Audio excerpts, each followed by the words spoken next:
So I am Diane Sare. I ran for U.S. Senate in the state of New York twice. I have the unfortunate distinction of being the only independent candidate to get on the ballot in New York in two elections, 2022 and 2024, as the LaRouche party. New York tripled the signature requirement, as people may be aware, and this election season, New York had the distinction of being the only state in the union that only had two presidential choices on the ballot. That is how far they have gone to stifle debate. I appreciate your comments very much. My sister was brigade surgeon in a combat unit in Iraq during the surge. We should talk very much. What I wanted to briefly just say is we are a few hours away from the implementation of the hostage release and ceasefire deal, which could have been done in May. We know Biden is taking credit for it now. It is not Biden who got this done. And we have a world, I think, General Douglas MacArthur was correct when he spoke on the battleship USS Missouri at the end of World War II, when Japan surrendered after 2 nuclear bombs were unnecessarily dropped on Hiroshima and Nagasaki. And he said that since mankind can now annihilate itself, we better come up with some way of resolving disputes that does not lead to self-annihilation. I think that's correct. How do we get there? Now we, after the Berlin Wall collapsed, said we are the global hegemon. How do we enforce? We do it by force. We have 1,000 military bases around the world, and if we want your government to change, we will starve you to death, we will sanction you, we will bomb you. Guess what? The human spirit resists that. So what have we earned for our hegemony? Well, Russia just launched the Orezhnik missile. Did people catch that? Travels at Mach 10. Over here, we thought it was impossible. Nobody on the planet has an anti-missile system that can stop the Orezhnik. And we won't for a decade. China is going to bring back samples from the surface of Mars 4 years before we are going to do it. So while we were running around being the global hegemon through force, other people have recognized that the power of humanity is in our mind. It is in our spirit. And I think that perhaps the greatest driver, because you have a very interesting team in the incoming Trump administration, is a plan to establish a manned colony on Mars. I mean that in all seriousness. We're talking here about crypto. Where would crypto be if we hadn't gone to the moon? Would we have computers? Would we have cell phones? Would we have Velcro? What happens if we say we have to figure out how to create an atmosphere on Mars? If we have to figure out how to grow food on Mars? Is there any environmental problem that we could not then fix on Earth? The state of New York has 157 companies that are feeders to NASA. Had 2020 not been peculiarly resulted in the Biden administration, we were going to put the first woman on the moon in 2024. People might remember Project Artemis. That's now delayed. I think we have to get that back on track. NASA employed 40,000 people and there were 400,000 private jobs feeding into NASA. So imagine the boon to the US economy, to the collaboration of human beings to get there. So I am saying that for us to have a new era of prosperity, we have to think big, we have to think bold, and I want to echo the minister. I was thinking the same African proverb, which is to get there fast, go alone, to go far, go together, and I think we have the potential to do that, but we are going to have to fight for it, because there are a lot of people who feel that human creativity is a grave threat, and they will be opposing the potential.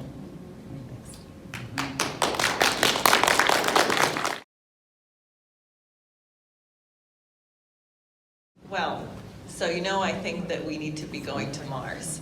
The first thing is we have to actually nationalize the Federal Reserve. We don't need a private central bank run by people that no one knows what they do, who line their own pockets and make policies that kill us. We do need a policy, as Alexander Hamilton said, that can allow the direction of credit into those things that actually benefit the American people. We need about 43,000 miles of modern high-speed rail. People probably got here one way or another, and you might have noticed it was not smooth. It was the airport sitting like this on an airplane, or it was avoiding the potholes on the roads, which are like an obstacle course, or if you take a train, we have 3 train derailments per day in the United States right now. But I'm so glad we have all this money to send to fund all these wars. Now, besides that, we need massive continent-wide water management.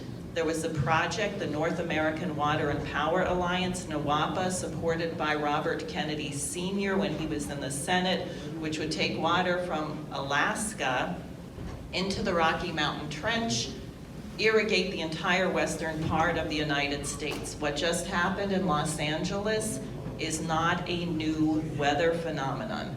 The Native American population who lived there used to have a word for it, and I don't remember what it is. This is known. We are supposed to be human beings who can forecast the future and build accordingly. We used to do that. So we need continent-wide water management. Now, if we are doing these things, what do you think will happen to the educational system? Will the teachers be able to come in and say, Johnny, do you really like being a boy? Don't you think you might have been born in the wrong body? We would have no time for that, because the crime of all the junk going on in the schools is not merely what they are teaching the children, it's what we are not teaching children. How many languages can a 5- and 6-year-old learn? Can they play the violin? Can they play the piano? Do they have a chemistry laboratory where they might blow up their house, but they might actually learn something? So that this question of developing our nation with a mission would see the urgency of cultivating the talents of every child. And then, instead of seeing children as a burden, as was being addressed, as an expense, a sinkhole, you would have the optimism that every single new life is an infinite potential and we don't know what it is. And that change can be instantaneous. We don't have to work up to it. We just need a bold mission. Amen. There's a revolution in the world right now, and it's hard for Americans to think about it because we do think we are the global hegemon, but our insane policies have created a new dynamic, which is the end of colonialism, which is what the Russia, China, the BRICS and BRICS Plus partnership means. They didn't form because they hated the United States. They formed because we threw people out of the SWIFT system and we put sanctions. A friend of mine in Russia recently said everyone there says, "Thank you, President Biden," and they mean it. Why? Because they had to become self-sufficient, right? So this, and look at Africa. How many nations are throwing the French military out of their countries and throwing Barrick Gold and all the colonial mercenaries? People are saying, we want our sovereignty, we don't want your foot on our neck. And if we would come to our senses, which I think we demonstrated by defeating Kamala Harris, that we're moving in that direction, we would say, wow, this revolt in the world is a lot like the American Revolution, which we are going to be celebrating over the next 2 years, right? This April is the anniversary of Lexington and Concord. It's the beginning of the American Revolution. We get our identity back as an anti-colonial revolutionary force.